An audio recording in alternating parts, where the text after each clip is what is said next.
Oui, merci Madame la maire, chers collègues. Vous le savez, ça fait plusieurs années que je suis investie en votre nom, Madame la maire, au sein du conseil de famille, de l'un des deux d'ailleurs.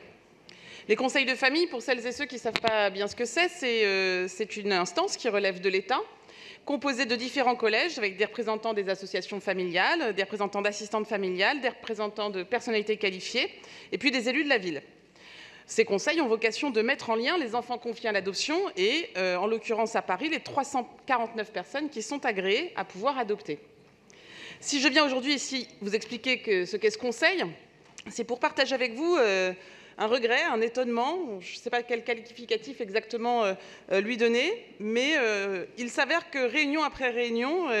auxquelles j'assiste, auxquelles je participe activement, aujourd'hui, je ne peux que regretter qu'aucun enfant n'ait pu être adopté par un couple de même sexe, comme la loi le permet depuis pourtant 2013.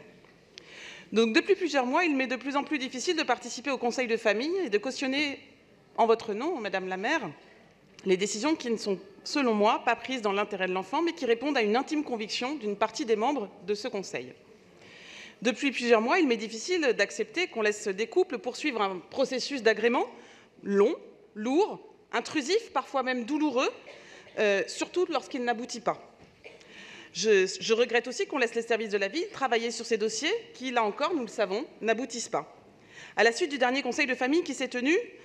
j'ai décidé de démissionner, n'arrivant plus à trouver moyen de faire appliquer notre volonté politique de justice et d'égalité que nous portons au sein de notre municipalité. Tous les couples qui nous sont présentés en conseil de famille ont passé toutes les étapes qui les ont menés à l'agrément. Ils sont donc tous aptes à être parents. Le rôle du conseil de famille est donc à ce stade de considérer, non pas de savoir si tel ou tel sera un bon parent ou un meilleur parent que l'autre, mais plutôt de vérifier que les cadres légaux sont respectés, que la décision est prise collégialement afin d'éviter toute forme de favoritisme. Mais aujourd'hui, les décisions qui ressortent du conseil de famille ne prennent pas en compte la diversité des profils des familles parisiennes. Seuls les couples hétérosexuels mariés se voient confier des enfants nés sous X.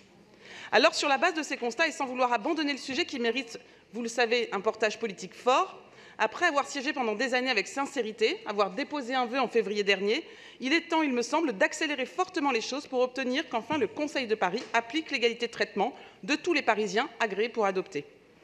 Madame la maire, nous vous demandons qu'un groupe de travail se réunisse rapidement afin d'accélérer l'anonymisation des dossiers avec l'État, le défenseur des droits, les associations familiales dans leur diversité et les élus de cet hémicycle. Nous pensons également qu'une nouvelle interpellation du préfet de région est nécessaire afin que dès les élections municipales achevées, les conseils de famille de Paris soient renouvelés dans leur intégralité.